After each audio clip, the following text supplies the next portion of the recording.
Good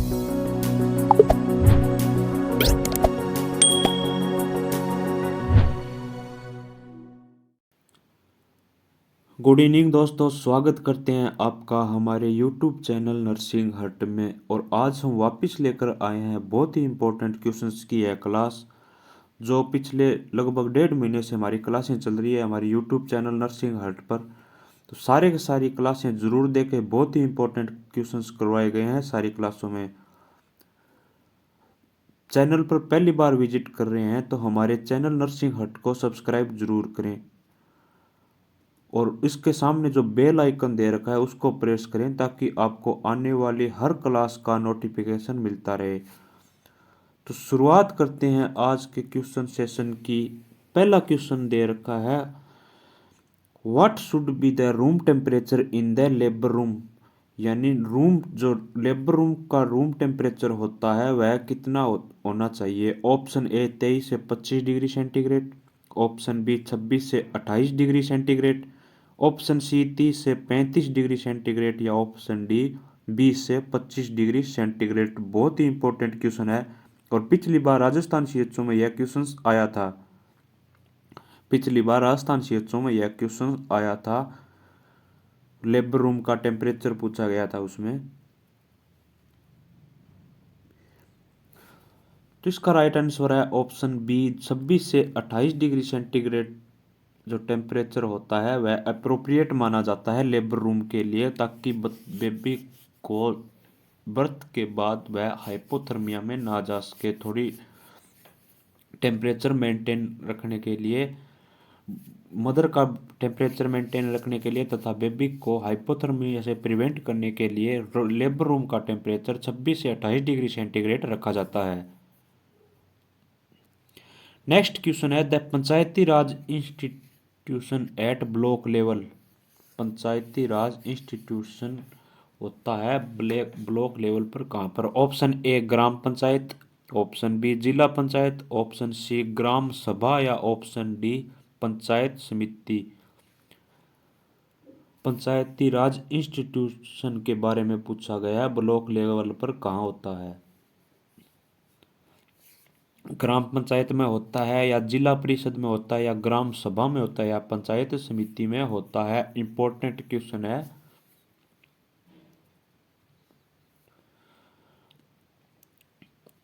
इसका right answer है option D.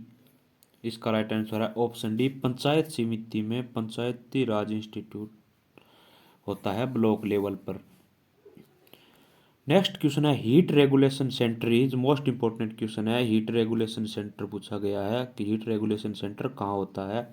Option A thalamus, option B hypothalamus, option C basal nucleus या option D central cortex. Heat regulation centre के बारे में पूछा गया है कि बॉडी में हीट रेगुलेशन सेंटर कहाँ पाया जाता है।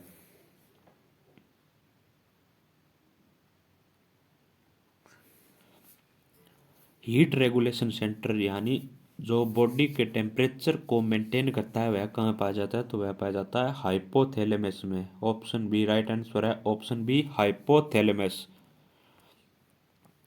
नेक्स्ट क्वेश्चन है, priority attention required for an unconscious patient is. यानी जो अनकॉन्शियस पेशेंट है उसके लिए प्रायोरिटी अटेंशन क्या है इनमें से। Option A nutrition, option B elimination, option C airway patency, option D fluid. Sorry, priority attention required for unconscious patient यानी प्रायोरिटी अटेंशन रिक्वायर्ड क्या है अनकॉन्शियस पेशेंट के लिए। ऑप्शन ए न्यूट्रिशन है, ऑप्शन बी एलिमिनेशन है, option C airway patency है या option D fluid है। तो जो अनकॉन्शियस पेशेंट है उसको एयरवे पेटेंसी ही प्रायोरिटी अटेंशन होता है। अगर रेस्पिरेशन ठीक चल रहा है तो फ्लूइड और न्यूट्रिशन और एलिमिनेशन ये बाद की प्रोसेस है, लेकिन सबसे पहले एयरवे पेटेंसी होना जरूरी है। नेक्स्ट क्वेश्चन है, dysphagia is a defect that cause difficulty in. यानी डिस्फेजिया किस में किसका डिफेक्ट है, दैट कॉज डिफिकल्टी किस में डिफिकल्टी करता है। Option A walk, option B speech, option C swallowing या option D vision. Dysphasia is a defect that cause difficulty in, यानी किस में डिस्फेजिया किसका डिफेक्ट है, किस में डिफिकल्टी कॉज करता है। तो इसका राइट आंसर है ऑप्शन बी, स्पीच में डिस्फेजिया डिफिकल्टी करता है। अगर यहाँ डिस्फेजिया होता, डी वाई डिस्फेजिया होता, डिस्फेजिया डिस्फेजिया होता, जी मतलब जी, ये स्वेलोइंग में आता, स्वेलोइंग। इंपॉर्टेंट क्वेश्चन है, इन दोनों में से एग्जाम में यह क्वेश्चन फंसा लेता है, स्पीच से रिलेटेड और स्वेलोइंग से रिलेटेड। स्पीच आएगा उसमें एस एस मिलेगा आपको, और जो डिस्फेजिया होगा जी, इसमें जी मिलेगा आपको, जी आई ए, डिस्फेजिया। इसमें जी देखने को मिलेगा स्वेलोइंग में, और डिस्फेजिया में एस देखने को मिलेगा। बहुत इंपॉर्टेंट क्वेश्चन है, और इस टाइप के क्वेश्चंस एग्जाम में अक्सर गलती कर देते हैं हम बिना स्पेलिंग पढ़े हुए, तो क्वेश्चंस को ध्यान से देखना चाहिए। नेक्स्ट क्वेश्चन है, enlargement of the thyroid gland due to lack of iodine, यानी थायराइड ग्लैंड का इनलार्जमेंट होना आयोडीन की कमी से क्या कहलाता है। Option A cretinism, option B goitre, option C hyperthyroidism या ऑप्शन डी ग्रेव्स डिजीज।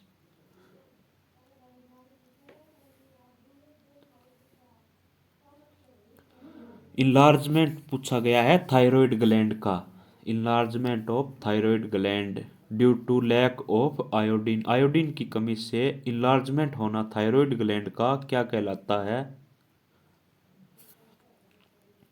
तो इसका राइट आंसर है ऑप्शन बी गोइटर, या इसको हिंदी में गेंगा रोग भी बोलते हैं। गोइटर आयोडीन की कमी से होने वाला यह रोग है। नेक्स्ट क्वेश्चन है, infection occurring in a patient while in hospital और हेल्थ केयर एजेंसी, यानी इन्फेक्शन अकरिंग होना, उत्पन्न होना, इन ए पेशेंट वाइल, पेशेंट जब हॉस्पिटल और हेल्थ केयर एजेंसी में आता है तो इन्फेक्शन अकर होना क्या कहलाता है। Option A opportunistic infection, option B nosocomial infection, option C iatrogenic infection या option D indirect infection. Infection क्या कहलाता है जब हॉस्पिटल या हेल्थ केयर एजेंसी में जब कोई आता है और उसके दौरान उसको इन्फेक्शन हो जाता है तो वह क्या कहलाता है। बहुत ही इंपॉर्टेंट क्वेश्चन है, बहुत बार एग्जाम में ये पूछा गया है, और 2018 में जो यूपीसीएचओ का एग्जाम हुआ था उसमें यह क्वेश्चन आया था। तो इसका राइट आंसर है ऑप्शन बी नोजोकोमियल इन्फेक्शन कहलाता है जब हॉस्पिटल में कोई आता है और हॉस्पिटल में आने के बाद उसको कोई इन्फेक्शन हो जाता है तो उसको नोसोकोमियल इन्फेक्शन बोलते हैं। और अपॉर्चुनिस्टिक इन्फेक्शन वह होता है अगर पहले से कोई डिजीज है, जैसे एचआईवी है, अगर उसके पेशेंट को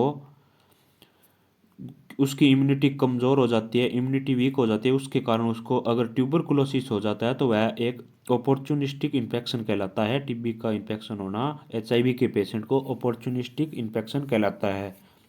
और जो इटेरोजेनिक सॉरी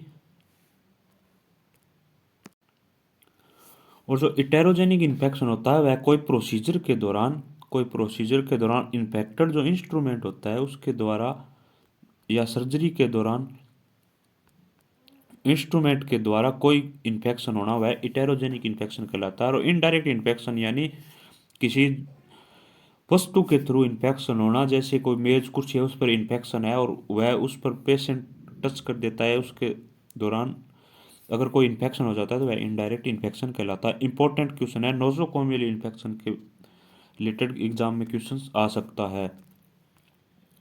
नेक्स्ट क्वेश्चन है, germ theory was disease proposed by, disease की जर्म थ्योरी किसके द्वारा प्रपोज्ड की गई थी। Germ theory was proposed by, option A Louis Pasteur के द्वारा, ऑप्शन बी रॉबर्ट हुक के द्वारा, ऑप्शन सी चार्ल्स डार्विन के द्वारा या ऑप्शन डी रॉबर्ट ब्राउन के द्वारा। किसके द्वारा जर्म थ्योरी को प्रपोज्ड किया गया था?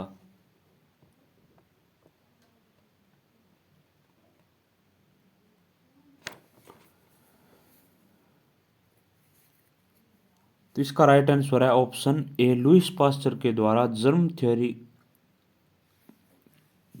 जो ऑफ डिजीज को प्रपोज किया गया, जर्म थ्योरी ऑफ डिजीज को किसके द्वारा प्रपोज किया गया था? तो वह लुईस पास्चर के द्वारा किया गया था। नेक्स्ट क्वेश्चन है the time interval between the entry of the disease agent into the body and the appearance of first sign of symptom of the disease is,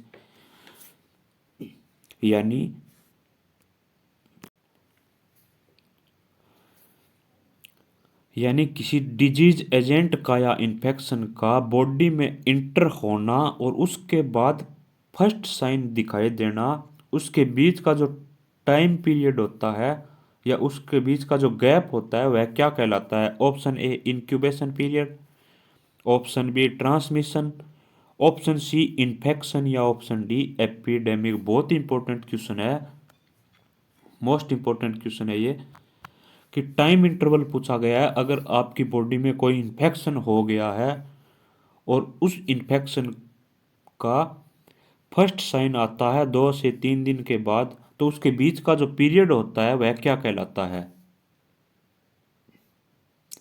तो इसका राइट आंसर है option A, incubation period कहलाता है। वह period क्या कहलाता है? तो इंक्यूबेशन पीरियड कहलाता है। बॉडी में इन्फेक्शन होने और उसके फर्स्ट साइन दिखाई देने के बीच का जो पीरियड होता है वह इंक्यूबेशन पीरियड कहलाता है। नेक्स्ट क्वेश्चन है potassium permanganate is used for disinfection of. जो पोटेशियम परमैंगनेट होता है उसको किसको डिसइंफेक्शन करने के लिए यूज किया जाता है? Option A fruit and vegetable, option B water, option C air या ऑप्शन डी इंस्ट्रूमेंट।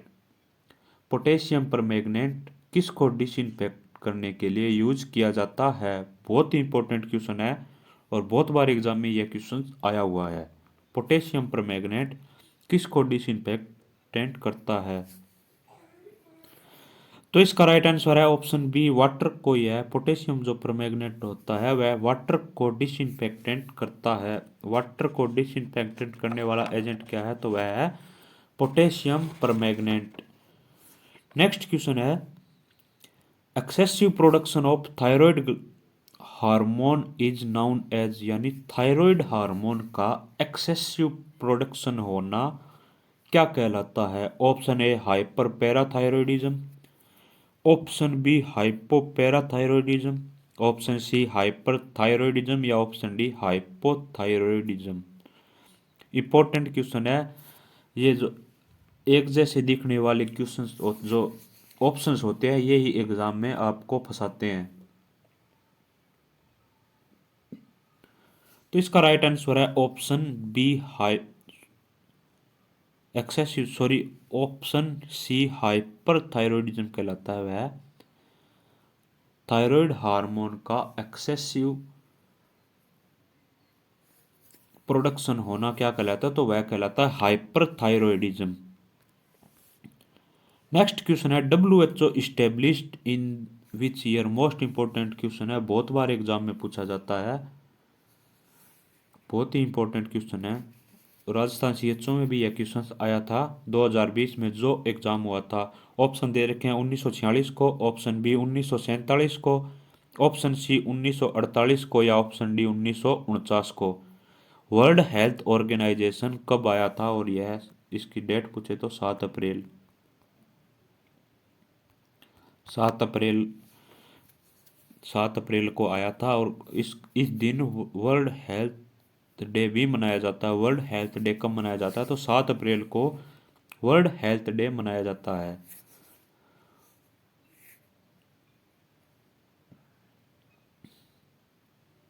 तो और यह कौन सी ईयर में आया था? तो इसका राइट आंसर है ऑप्शन सी 1948 में वर्ल्ड हेल्थ ऑर्गेनाइजेशन 7 अप्रैल 1948 को वर्ल्ड हेल्थ ऑर्गेनाइजेशन आया था। नेक्स्ट क्वेश्चन है UNICEF established in the year. UNICEF कौन से ईयर में इस्टेब्लिश हुआ था? ऑप्शन ए 1944 को, ऑप्शन बी 1945 को, ऑप्शन सी 1946 को, या ऑप्शन डी 1947 को। और यूनिसेफ की एग्जाम में फुल फॉर्म भी पूछ ली जाती है, तो इसका फुल फॉर्म क्या है? United nation international international child child emergency emergency fund. Exam में इसकी फुल फॉर्म भी पूछ ली जाती है कि यूनिसेफ की फुल फॉर्म क्या आती है, तो इसकी होती है United nation international child emergency fund. और यह कौन सी ईयर में इस्टेब्लिश हुआ था? तो इसका राइट आंसर है ऑप्शन सी 1946 में यह आया था। 1946 में यूनिसेफ आया था। इंपॉर्टेंट क्वेश्चन है। नेक्स्ट क्वेश्चन है, tibia is a bone found in the. जो टीबिया जो बोन होती है वह किस में पाई जाती है? ऑप्शन ए स्कल में, ऑप्शन बी आर्म में, ऑप्शन सी फेस में, या ऑप्शन डी लेग में। टीबिया बोन कहाँ पाई जाती है?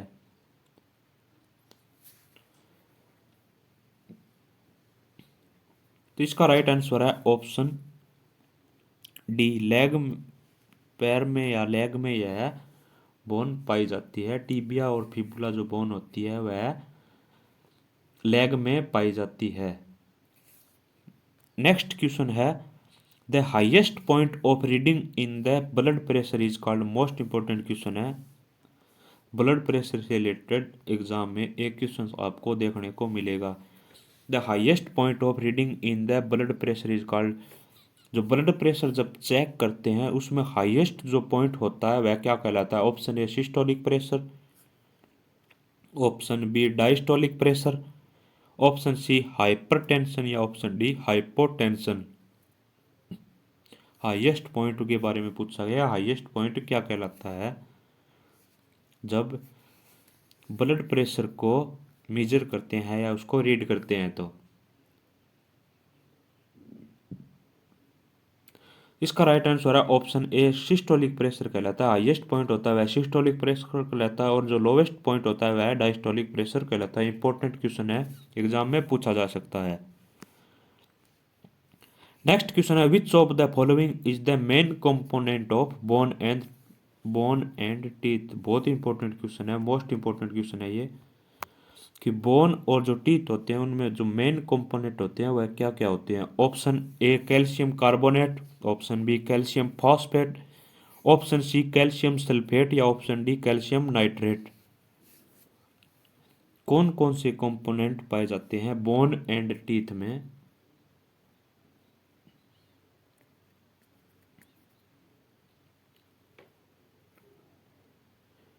बोन एंड टीथ में कौन से कंपोनेंट पाए जाते हैं? बहुत ही इंपॉर्टेंट क्वेश्चन है। तो इसका राइट आंसर है option B. Bone and teeth जो होते हैं वह कैल्शियम फास्फोनेट के बने होते हैं। Bone and teeth calcium phosphonate के बने होते हैं। नेक्स्ट क्वेश्चन है, which one of the following is a DNA virus. बहुत ही इंपॉर्टेंट क्वेश्चन है, मोस्ट इंपॉर्टेंट क्वेश्चन है। एग्जाम में 99% यह क्वेश्चन पूछा जाएगा कि which of the following is a DNA virus. इनमें से कौन सा एक डीएनए वायरस है? Option A hepatitis A, option B hepatitis B, option C hepatitis सी, या ऑप्शन डी हेपेटाइटिस डी।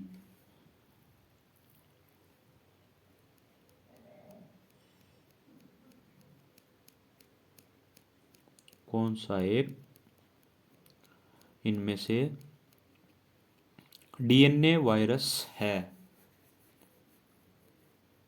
तो इसका राइट आंसर है ऑप्शन बी।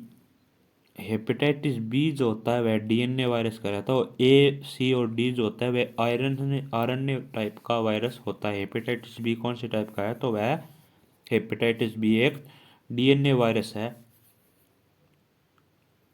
तो इस डीएनए की full form deoxy nucleic acid. Nucleic acid कहलाता है, डीएनए और RNA. Which of the following DNA virus, तो हेपेटाइटिस बी जो होता है वह डीएनए टाइप का वायरस है। नेक्स्ट क्वेश्चन है drug of choice for swine flu. बहुत ही इंपॉर्टेंट क्वेश्चन है, बहुत ही इंपॉर्टेंट क्वेश्चन है, बहुत बार एग्जाम में ये क्वेश्चन पूछा गया है कि स्वाइन फ्लू की ड्रग ऑफ चॉइस क्या है। Option A acyclovir, option B adefovir, option C cidofovir या option D oseltamivir. Drug of choice पूछी गई है स्वाइन फ्लू की। Drug of choice swine flu, तो इसका राइट आंसर है option D oseltamivir. Drug of choice कहलाती है स्वाइन फ्लू की, और ओसेल्टामवीर की जगह टेमीफ्लू भी लिखा आ सकता है एग्जाम में, टेमीफ्लू भी लिखा आ सकता है, ओसेल्टामवीर या टेमीफ्लू। तो ड्रग ऑफ चॉइस क्या है स्वाइन फ्लू की, तो ओसेल्टामवीर राइट आंसर है ऑप्शन डी। अगर ऑप्शन में ओसेल्टामवीर ना हो और टेमीफ्लू हो तो इसको टेमीफ्लू ही राइट आंसर करेंगे, टेमीफ्लू या ओसेल्टामवीर।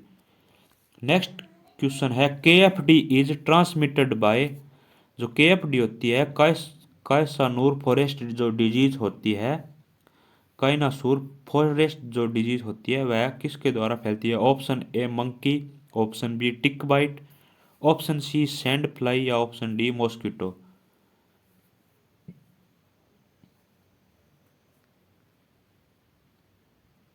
के एफ डी किसके द्वारा ट्रांसमिट होती है।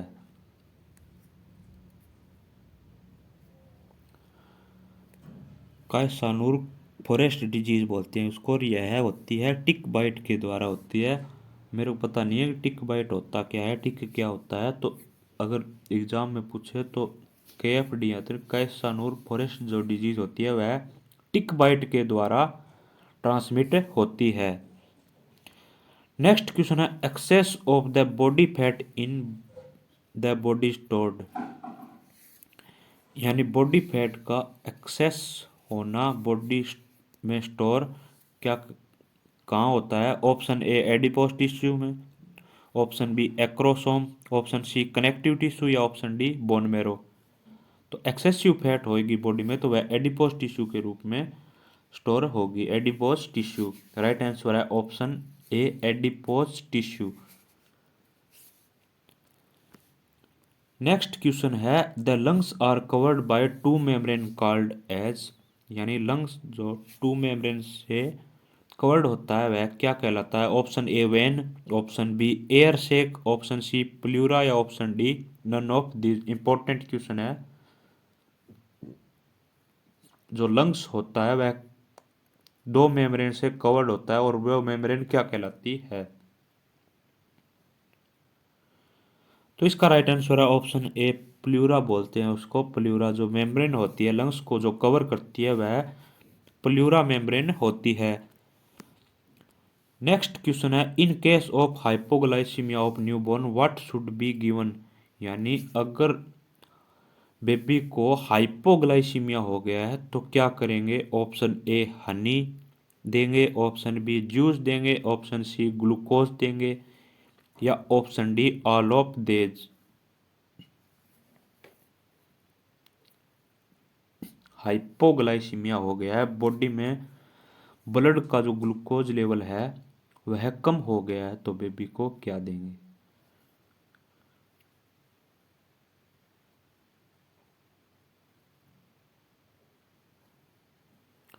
तो इसका राइट आंसर है ऑप्शन डी ऑल ऑफ देज।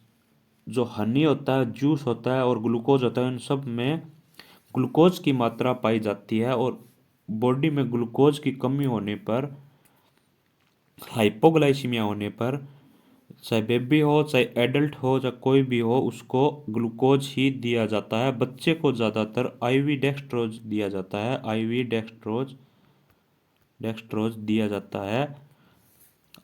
बेबी को ज़्यादातर आईवी डेक्सट्रोज ही दिया जाता है।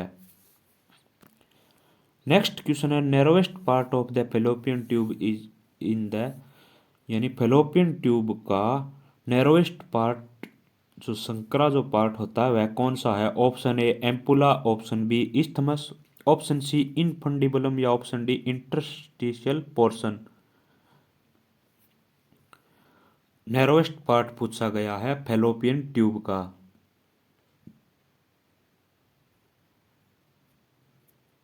नैरोएस्ट पार्ट कौन सा होता है फैलोपियन ट्यूब का?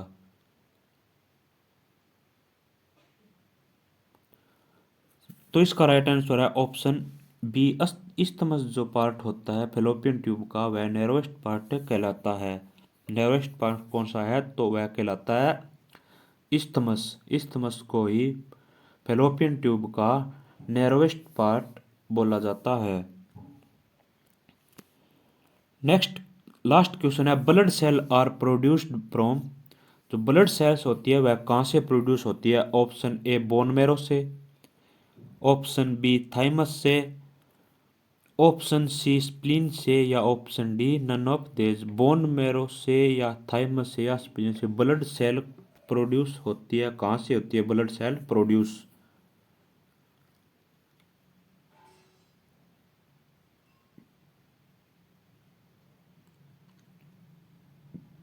ब्लड सेल का प्रोडक्शन कहाँ से होता है?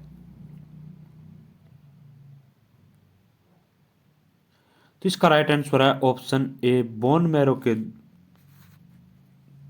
द्वारा ब्लड सेल का प्रोडक्शन किया जाता है। तो दोस्तों आपको यह क्लास कैसी लगी कमेंट करके ज़रूर बताएं। क्लास को ज़्यादा से ज़्यादा अपने दोस्तों में शेयर करें ताकि वो भी अपने साथ राजस्थान सीएचओ की तैयारी कर सके। और हमारे चैनल को ज़्यादा से ज़्यादा शेयर करें और सब्सक्राइब करें। थैंक यू दोस्तों।